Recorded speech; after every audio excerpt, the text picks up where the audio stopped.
오늘 준 하나님 말씀 신약성경 누가복음 19장입니다. 주보에는 1절부터 9절까지 나와 있는데요. 제가 10절까지 이렇게 봉독해 드리겠습니다. 예수께서 여리고로 들어 지나가시더라.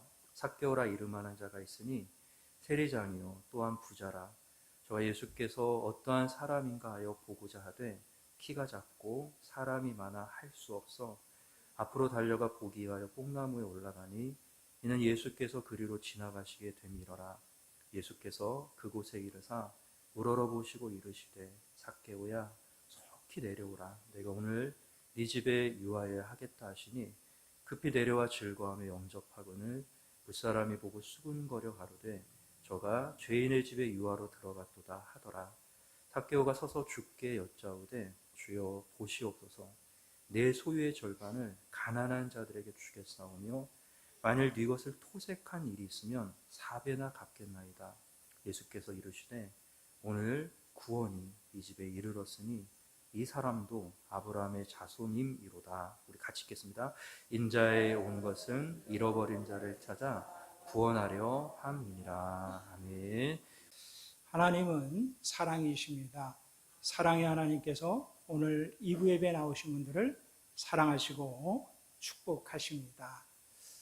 삼성그룹의 창업자가 되시는 이병철 회장님께서 1987년 77세의 나이로 돌아가시기 약 한 달 전에 평생에 궁금하게 생각하셨던 질문 24가지를 요약을 해서 한 신부님에게 전달해 드렸습니다. 신부님, 제가 죽기 전에 이 질문에 대해서 답을 얻기를 원합니다. 꼭 가르쳐 주십시오. 그래서 이 신부님께서 자신의 스승 신부님을 통해서 답을 전해 주려고 했지만 안타깝게도 당시 폐암 말기에 회장님께서 건강 악화로 그 답을 듣지 못하고 불행하게 돌아가셨습니다. 그리고 20년의 세월이 흘러갔고요. 24년 만에 다른 분에 의해서 잊혀진 질문이라고 하는 제목으로 책으로 출판됐습니다. 여러분, 한때 우리 한국 사회에서 가장 크게 성공을 했으며 가장 돈을 많이 버셨던 그분이 평상시에 궁금했던 24가지 질문이 어떤 것이 있었을까요? 그 24가지 가운데 제가 요약을 해서 4가지만 소개해 드리려고 하는데 여러분들께서 한번 들어보시고 그리고 그 질문에 대해서 답을 마음속으로 한번 해보시기 바랍니다. 첫 번째 질문이에요. 하나님은 보이지 않는데 보이지 않는 하나님의 존재를 어떻게 증명할 수 있나요? 그렇죠.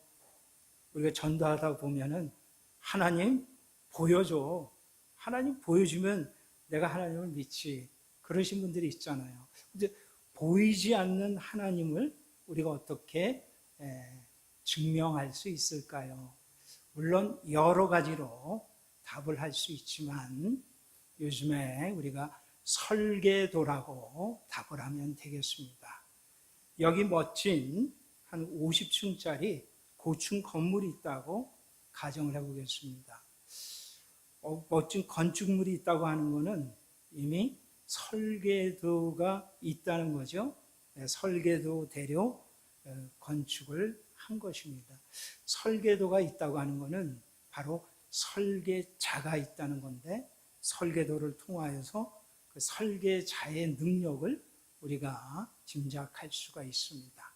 마찬가지로 우리들 사람의 몸의 세포 속에 유전자, DNA라고 하는 설계도가 다 있습니다. 그래서 저는 그 설계도대로 이렇게 생겼습니다. 여러분들은 또 여러분 몸속에 있는 DNA, 유전자대로 남성으로 또는 어떤 분은 여성으로 이렇게 멋지게 생기셨습니다. 설계도가 있다고 하는 것은 설계자, 창조주 하나님이 존재하신다는 것이죠. 하나님께서 태초에 하나님의 형상대로, 하나님의 모양대로 사람을 창조하시고 세포 안에 유전자라고 하는 DNA, 설계도를 집어넣으셨습니다. 사람들이 그걸 몰랐다가 지금부터 한 70년 전에 의학이 발달되고 과학이 발달되면서 이제 DNA, 유전자 연구가 지금은 의학계의 대세인 것입니다. 그래서 과학을 조금이라도 아는 분들에게 하나님 살아계셔. 네 속에 하나님의 설계도가 있는 거야. 그것도 모르고. 그래서 설계도를 통해서 창조주 하나님의 높고 위대하심을 우리가 날마다 이번 주도 함께 찬양하시기를 주의 이름으로 축원합니다. 두 번째 질문. 예수님께서 죄를 속죄하기 위하여 돌아가셨다는데 도대체 죄란 무엇입니까? 죄라고 하는 것은 하나님의 율법, 계명을 어긴 것입니다. 계명 보면은 하지 말라. 그걸 하면은 죄예요. 하라. 근데 하지 못하면 죄예요. 에덴 동산에서 하나님께서 아담과 이브에게 선악과를 먹지 말라. 먹으면 정령 죽으리라. 이걸 어겼어요. 죄가 들어오고 죽음이 들어왔습니다. 그래서 아담과 이브의 후손인 오늘날 사람들에게도 이 죄의 문제, 죽음의 문제를 피할래야 피할 수가 없어요. 다 죄를 짓습니다. 다 한 번은 죽습니다. 이 죄와 죽음의 문제, 이 문제를 해결하기 위해서 바로 하나님의 아들 예수 그리스도께서 사람의 아들로 이 땅에 오셔서 우리를 위하여 바로 십자가를 지신 것입니다. 그가 찔림은 우리의 허물을 인하며 그가 상함은 우리의 죄악을 인함이라. 그가 징계를 받음으로 우리가 평화를 누리고 그가 채찍에 맞음으로 우리가 나음을 입었도다. 예수님께서 십자가에서 다 이루어 놓으셨어요. 그러므로 누구든지 저를 믿기만 하면 멸망치 않고 영생을 얻는 축복을 저뿐만 아니라 우리 모두 세상 사람들이 받기를 축원합니다. 셋째 질문. 타 종교나 무신론자들 가운데서도 착한 사람이 있는데, 그렇죠. 저 사람 법 없이도 살 수 있어. 예수 믿지 않고 교회 나가지 않지만 우리 교회 다니는 사람보다 더 착해. 그런 사람이 있지요. 타종교나 무신론자들 가운데서도 착한 사람이 있는데 그러면 그들은 죽은 다음에 어디로 가는가? 이런 문제예요. 오늘 본문에 답이 있습니다. 네 번째 질문. 이게 이제 이병철 회장님이 가장 고민하고 고심했던, 알기 원했던 질문이었어요. 성경에 부자가 천국에 들어가는 것이 낙타가 바늘구멍 들어가는 것으로 비유했는데, 그러면 부자는 다 악인이란 말입니까? 부자는 결코 천국에 못 들어가나요? 천국에는 가난한 사람들만 존재합니까? 이런 질문이었어요. 이 질문에 대한 답도 바로 오늘 본문에 나와 있습니다. 왜냐하면 낙타가 바늘구멍 들어가듯이 부자가 천국에 들어간 놀라운 사건이 본문에 나와 있기 때문입니다. 누구입니까? 하나님의 사람 삭개오지요. 그래서 삭개오를 소개하기 위해서 그가 어디 살았는지 먼저 장소적인 배경부터 나옵니다. 그래서 19장 1절이에요. 1절 우리 같이 읽죠. 시작. 예수님께서 여리고로, 원래 목적지는 예루살렘인데 예루살렘 가시기 전에 여리고로 이렇게 내려가셔서 들어가셨다고 가르치고 있습니다. 여리고 하면 떠오르는 구약의 인물이 있지요. 누굽니까? 기생 라합이에요. 예. 다른 사람 다 멸망했는데 기생 라합 가정에 있는 사람들은 다 구원을 받았습니다. 마찬가지로 바로 여리고에 있었던 삭개오 한 사람으로 말미암아 삭개오의 가정들, 친구들 다 구원받았을 뿐만 아니라 삭개오 때문에 이 여리고에 전도의 문이 활짝 열렸습니다. 사람들이 그러지 않았겠어요? 야, 삭개오 봐, 삭개오. 돈밖에 모르던 그런 사람이 예수님 믿고 가치관이 변했어. 얼마나 많이 변했는지 하나님 살아계셔. 하나님 믿어야 돼. 얼마나 전도의 문이 활짝 열렸을까요? 그래서 삭개오가 예수님 믿기 전에 어떤 종류의 사람이었는지 그를 소개하고 있습니다. 그게 2절이에요. 2절도 같이 읽죠. 시작. 삭개오라 이름하는 자가 있으니 세리장이요 또한 부자라. 당시 세리라고 하는 사람은 로마 관리의 앞잡이가 돼가지고요. 자기 민족으로부터 등을 치는 거죠. 혈세, 세금을 엄청나게 징수해가지고 상당 액수를 착취하는 사람 아니에요. 세리는 그래서 다 부자입니다. 근데 삭개오를 소개하는데 세리장이요. 그 중에서도 우두머리예요. 그러니까 아주 큰 부자입니다. 돈이라면은 수단방법 가리지 않고 행동하는 사람이 삭개오예요. 그래서 유대 사회에서는 이 세리장이 상종할 인간 아닙니다.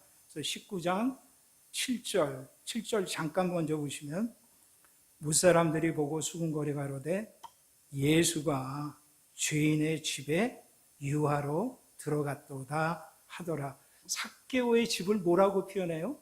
죄인의 집이에요. 아주 인간도 아니에요. 아니 네가 같은 유대 사람으로서 어떻게 앞잡이가 돼가지고 세금을 그렇게 많이 빼돌리고 너 혼자 잘 먹고 잘 살아?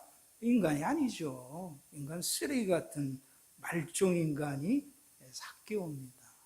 근데 이런 사람이 이제 변화되는 과정이 나오죠. 3절입니다. 3절도 같이 읽죠. 시작. 저가 예수님께서 어떠한 사람인가 하여 보고자 하되 키가 작고 사람이 많아 할 수 없어. 머리털하고 삭개오가 처음으로 예수님에 대해서 관심이 생겼습니다. 왜냐하면 예수님이 기적과 이적과 표적을 행한다고 하는 소문이 돌았기 때문이죠. 그래서 사람들은 이렇게 깜짝 놀란 그런 현상이 발생을 하면 관심이 생겨요. 그래서 예수님이 많은 병자를 고치셨습니다. 특별히 바로 전에 시각장애인 바디메오를 고치셨어요. 18장 끝절 보세요. 끝절 43절. 바디메오 시각장애인이 곧 보게 되어 하나님께 영광을 돌리며 예수님을 쫓으니 백성이 다 이를 보고 하나님을 찬양하리라. 그 바디메오랑 많은 사람들이 함께 여리고로 지금 들어오는 거예요. 그러니까 예수님 좌우변에 많은 사람들이 있는 거죠. 웅성웅성 소리가 나니까 삭개오 돈밖에 몰랐던 사람이 난생 처음으로 도대체 예수가 누군가? 왜 많은 무리 사람들이 예수님을 쫓아다니나? 예수님에 대한 최초의 관심이 생겼습니다.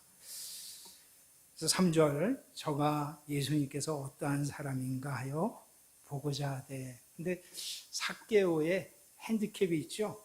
키가 작아요. 성경에서 키가 작다고 하는 건 마치 어린아이처럼 이제 작다는 겁니다. 아주 키가 아주 작은 거예요. 그리고 장애물은 뭐죠? 사람이 만화할 수 없어요. 인산이 인해니까. 어떻게 하지?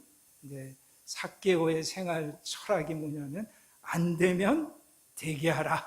안 되면 되게 하라. 그래서 4절입니다.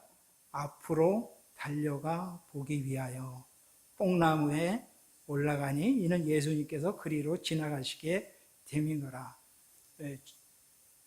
옛날 번역에 뽕나무로 되어 있죠. 그래서 어려서부터 이 교회 생활 하시는 분들은 삭개오 노래도 있고 뽕나무에 올라간 삭개오, 우리가 그렇게, 저도 어려서부터 교회 다녔는데 그렇게 이제 이해를 했습니다. 근데 이제 더 이제 이스라엘의 풍습이라든지 나무나 식물들을 관찰해 보니까 이게 뽕나무가 우리가 생각하는 그런 뽕나무가 아니라 돌 무화과 나무라는 것을 이제 나중에 알게 된 거지요.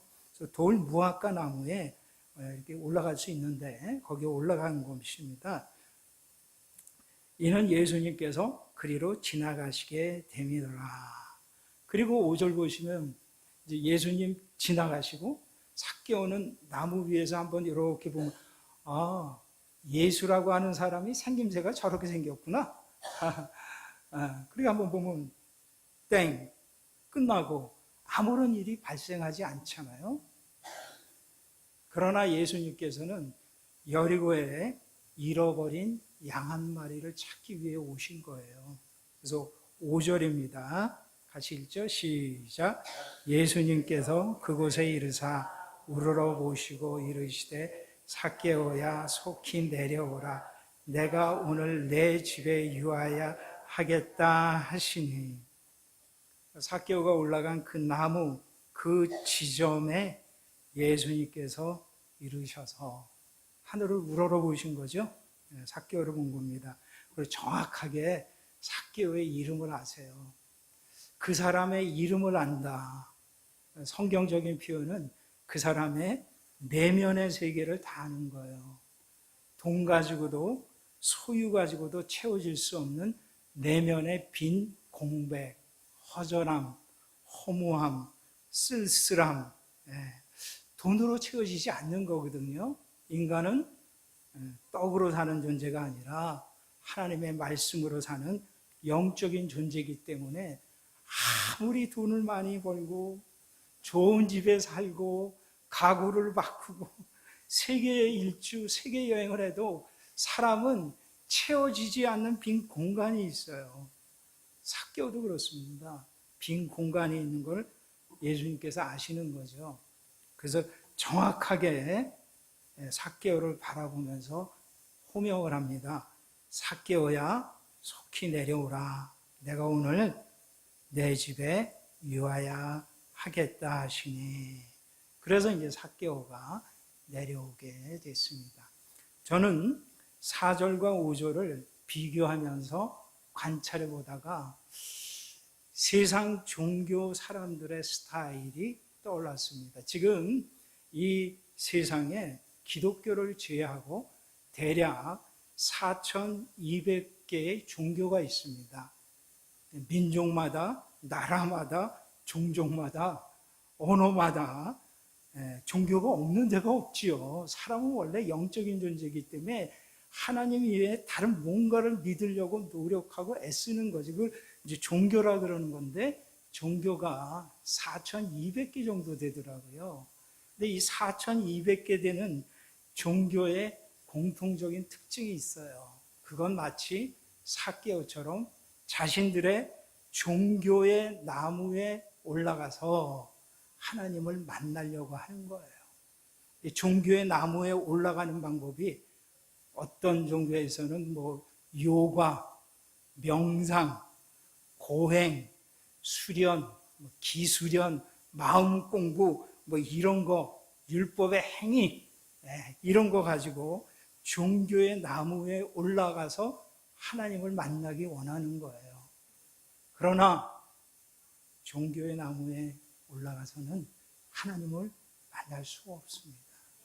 왜냐하면 하나님의 아들이 사람의 아들로 이 세상에 사람 사는 한복판에 오셨기 때문입니다.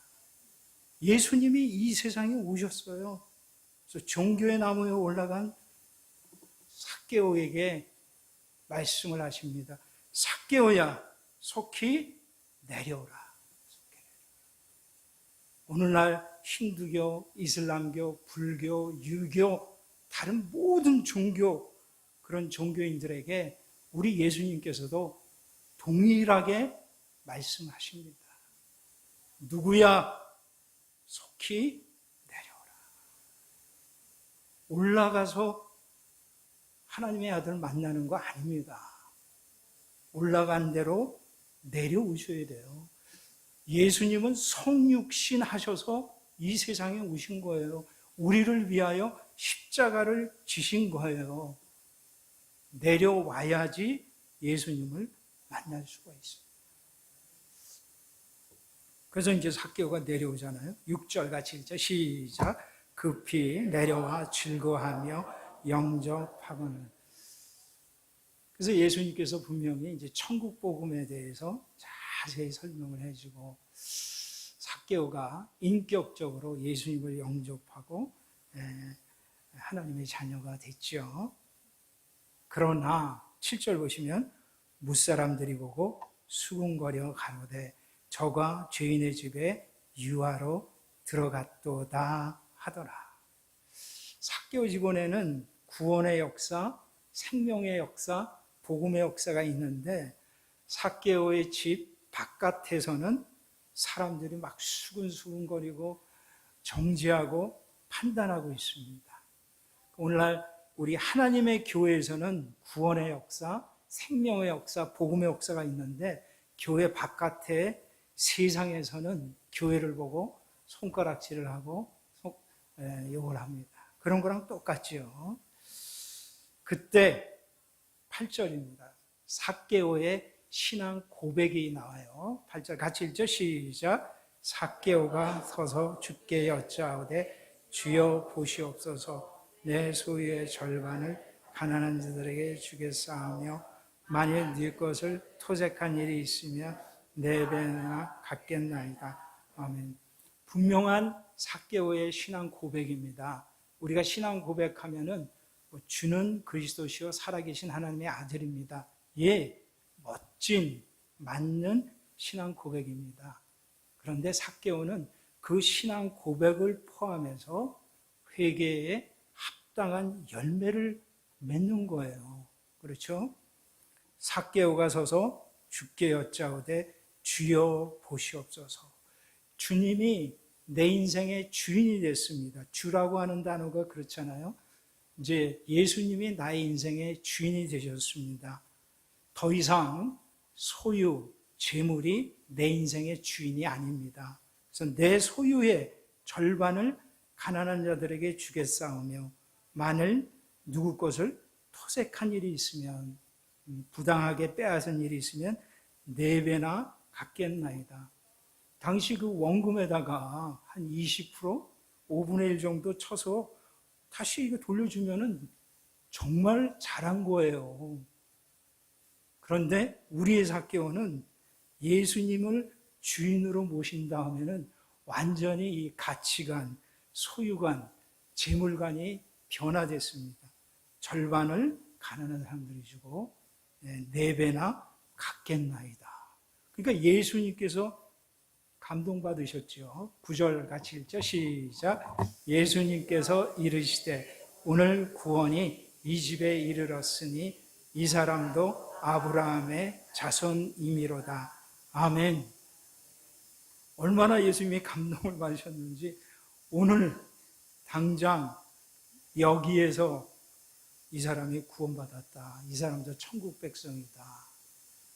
여러분, 예수님께서 이 십자가에 달리셨을 때 한편의 강도가 회개하지 않았습니까? 그럴 때 예수님께서 뭐라고 하셨죠?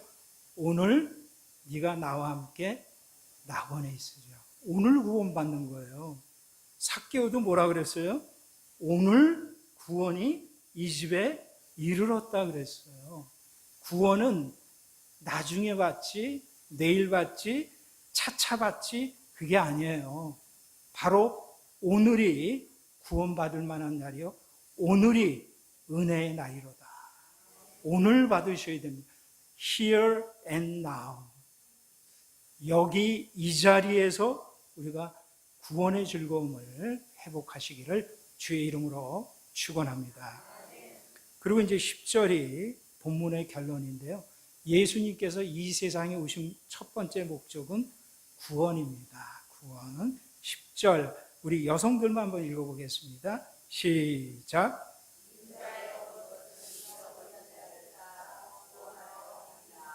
네, 아멘. 하나님의 아들이 사람의 아들 인자가 돼서 이 세상에 온 것은 잃어버린 자를 찾아, 꼭 삭개오 같은 사람을 찾아 구원하려. 예수님이 삭개오를 위해서 십자가를 지신 것이죠. 이게 오늘 본문인데요. 여기에서 삭개오와 대조적으로 재물의 욕심 때문에 영생의 문턱에서 좌절된 부자 청년 이야기를 우리가 잠깐 보겠습니다. 18장 18절이에요. 누가복음 18장 18절 남성들이 읽습니다. 남성 시작. 어떤 관원이 물어 가로되 선한 선생님이요 내가 무엇을 하여야 영생을 얻으리까. 부자 청년인데요. 고위 관원이라고 가르치고 있습니다.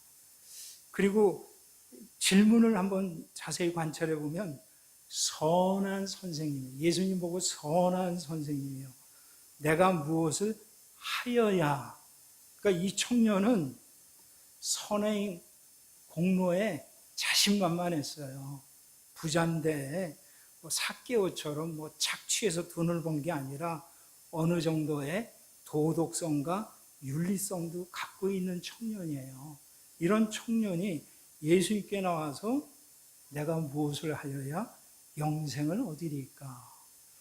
부자인데 땅의 문제뿐만 아니라 하늘의 문제, 영생에 관심이 있으니까 참 기특한 청년 아니에요?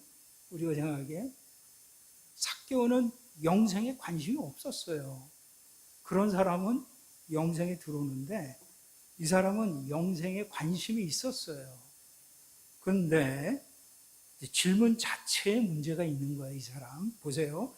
20절. 그래서 예수님께서 이 사람에게 이제 십계명을 주십니다. 20절 같이 읽죠. 시작. 네가 계명을 아느니 간음하지 말라, 살인하지 말라, 도둑질하지 말라, 거짓 증거하지 말라, 내 부모를 공경하라. 야, 이 멋진 청년 아니에요? 이런 청년이 싱글이라면 1등 남편감이죠. 그렇죠? 부모 공경할 줄 알아. 6계명, 7계명, 8계명, 계명도 잘 지켜. 또 부자인데 도덕성과 윤리성도 있어. 멋진 청년이죠. 영생에 관심이 있는 청년이잖아요. 그래서 예수님께서 이렇게 십계명을 주시니까 21절 여짜오되 이것은 내가 어려서부터 다 지켰나이다.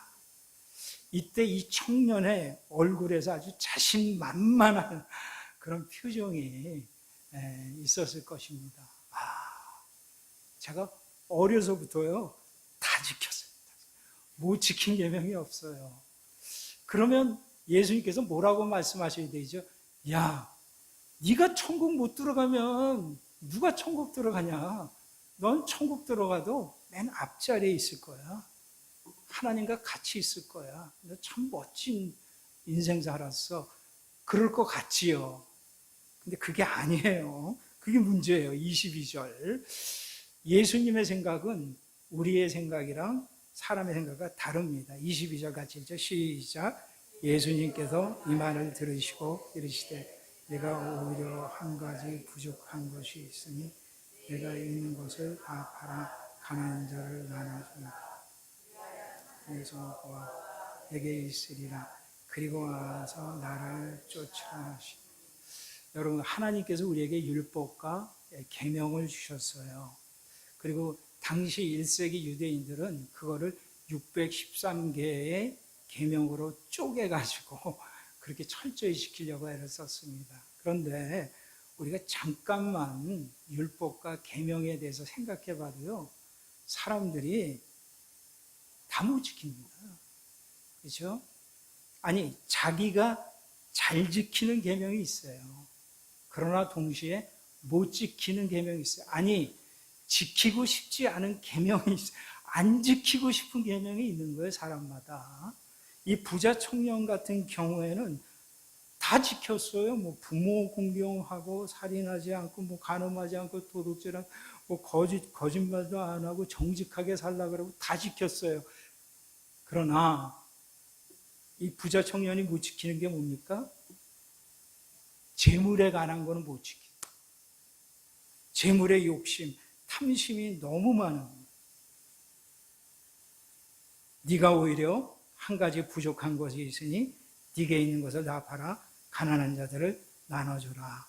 그리고 와서 나를 쫓으라. 그래서 사람마다요. 저도 마찬가지입니다. 저도 제가 보니까 어떤 계명은 제가 잘 지키더라고요. 그런데 저도 이렇게 보니까 제가 잘 못 지키는 계명이 당연히 있죠. 당연히 있어요. 여러분들도 마찬가지. 부부지간에도 좀 다를 것이고 형제지간에도 다를 것이고 성도님들 간에도 각자가 잘 지키는 계명과 못 지키는 계명이 각각 다를 것입니다. 이 부자 청년도 마찬가지입니다. 다른 계명은 다 잘 지켜요. 그러나 재물의 욕심 때문에 이 계명은 못 지키는 거예요. 23절 같이 이제 시작. 그 사람이 큰 부자인 거로 이 말씀을 듣고 심히 근심하더라. 어떻게 되죠 그러면? 예수님 제가 계명을 다 지킨 줄 알았는데 못 지키는 계명이 있네요. 이걸 제가 못 지키는군요. 저를 불쌍히 여기셔서 저를 궁일이 여기서 이렇게 나가야 되는 거라고요. 24절 예수님께서 저를 보시고 가라사대 재물이 있는 자는 하나님의 나라에 들어가기가 어떻게 어려운지 약대가 바늘기로 들어가는 것이 부자가 하나님 나라에 들어가는 것보다 쉬우니라 하신대. 이거 이병철 회장님께서 질문하신 질문 아니겠어요? 부자는 다 악인입니까? 듣는 자들이 가로되 그런즉 누가 구원을 얻을 수 있나이까? 27절이 구원론의 핵심입니다. 27절 같이 읽죠. 시작. 가라사대 우리 사람의 할 수 없는 것을 하나님은 하실 수 있는. 부자 청년은 자신의 율법의 행위로 구원을 얻으려고 접근했으니까 구원을 못 받았습니다. 그러나 삭개오는 어떻게 됐어요? 삭개오는 세상에서 자기 마음대로 자기 멋대로 주님을 만났어요. 그래서 사람이 할 수 없는 것 하나님은 하실 수 있는 겁니다. 제 재산의 절반은 가난한 사람들에게 드리겠습니다. 제가 누구 것을 토색한 거 있으면 4배를 쳐서 갚겠습니다. 예수님께서 오늘 구원이 이 집에 이르렀다. 이 사람도 아브라함의 자손. 인자가 온 것은 잃어버린 자를 찾아 구원받게 하려 함이니라. 사람이 할 수 없어요. 그러나 하나님의 은혜와 하나님의 사랑으로서는 할 수 있는 것입니다. 제가 이 삭개오랑 부자 청년에 대한 메시지를 준비하면서 19세기 미국의 최고의 석유 재벌 존 록펠러 이야기가 떠올랐습니다. 이 사람이 그 스탠다드 오일 그 당시에 그 컴퍼니를 경영을 하면서요. 미국 석유 업계만 아니라 세계 석유 업계 완전히 독점 자본이죠. 그래가지고 뭐 악덕 기업주, 악덕 자본가라고 욕을 또 록펠러만큼 먹은 사람은 없습니다. 그러니까 19세기에 삭개오라고 말할 수가 있죠. 승승장구하고 잘 나가고 있을 때 그의 나이 50 중반이 되었을 때 최대의 시련이 찾아왔습니다. 왜냐하면 불치의 질병에 걸렸기 때문입니다. 하여튼 뭐 비즈니스도 엄청나게 크게 하고 사람들부터 욕도 실컷 먹으니까요. 하여튼 밤에 잠이 안 오는 거예요. 불면증에 걸렸습니다. 그러니까 식욕이 없죠. 아침에 일어나서 밥을 먹는데 비스켓 몇 조각이랑 물 조금 먹고 하루에 그게 다예요. 밥을 소화를 시키지 못하니까 간신히 그 정도로 사는 거죠. 그러다 보니까는 머리털 빠지기 시작하고 눈썹 빠지기 시작하면서 원래 존 락펠러 사진 보면 잘생겼거든요. 준수하게. 근데 이런 사람이 완전히 이렇게 몸이 오그라지기 시작하더니 이집트의 미라같이 그런 상태가 되고 말았습니다. 최고의 병원에서 진단을 받았는데 1년 이상 살지 못한다고 사형 선고가 내려졌습니다. 그랬더니요, 언론사에서는 록펠러 죽을 사망 기사를 미리 준비하죠. 기자들은 그래요.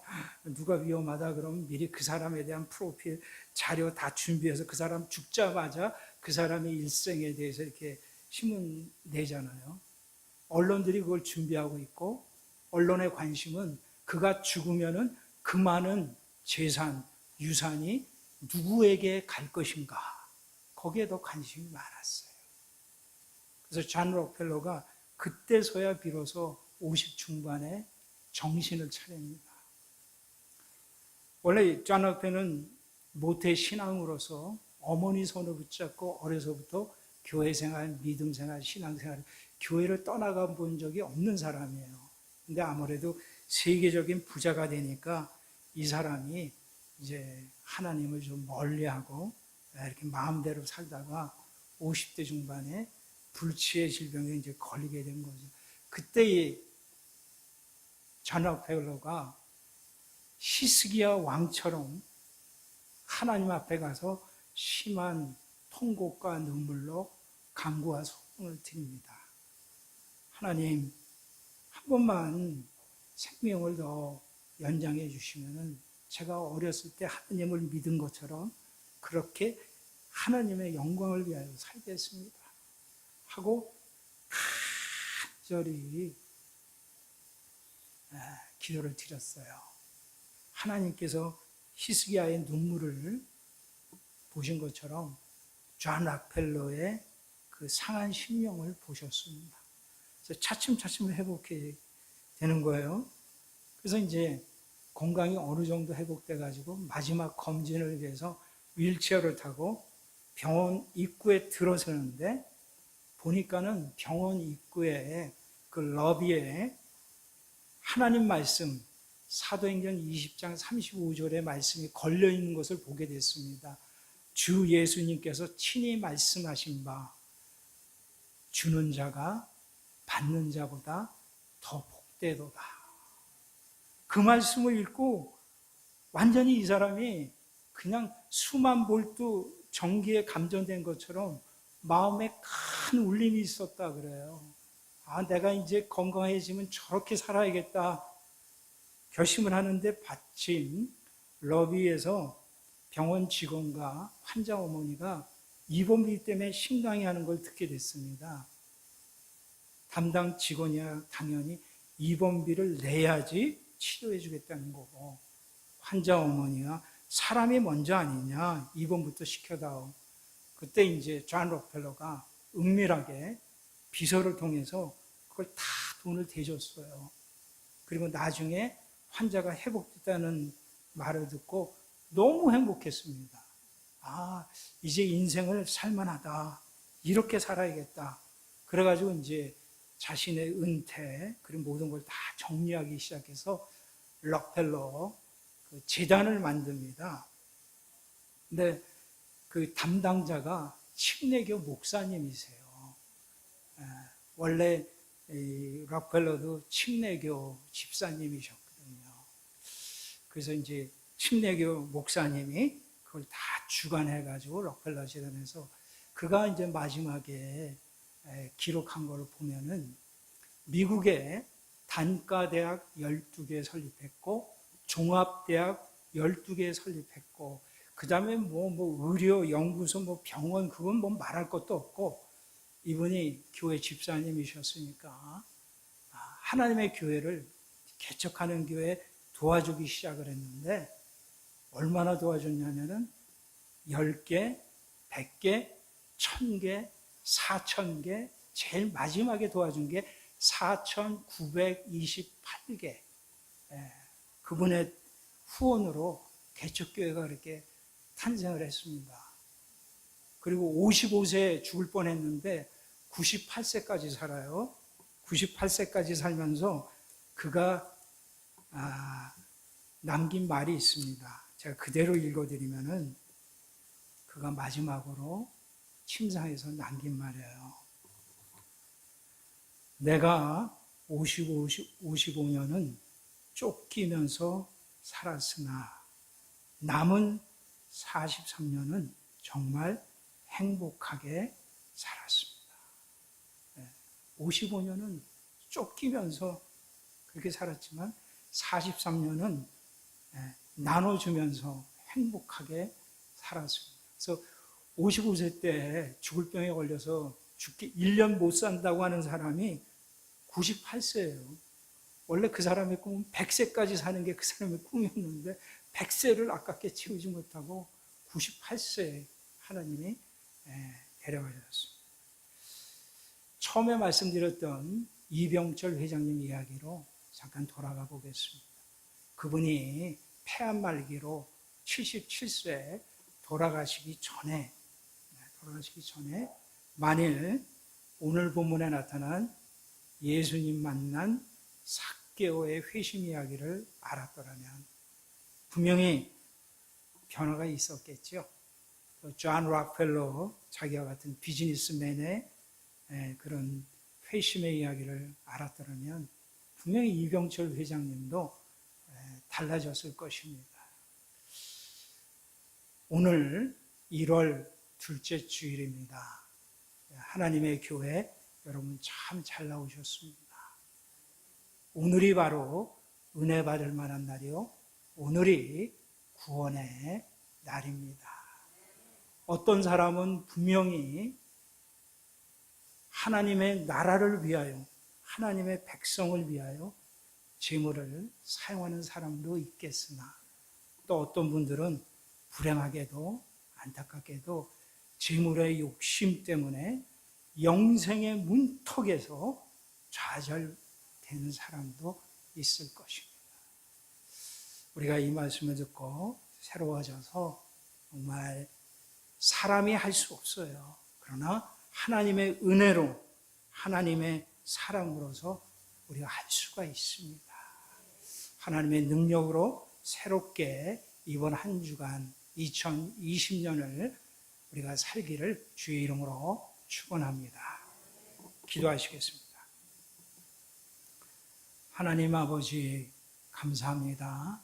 사람이 할 수 없는 것 하나님은 분명히 하실 수 있다고 약속하였사오니 우리 힘으로는 어렵지만 하나님의 사랑과 은혜 가운데 하나님 나라를 위하여 하나님 교회를 위하여 헌신하는 우리 모두가 되게 하여 주시옵소서.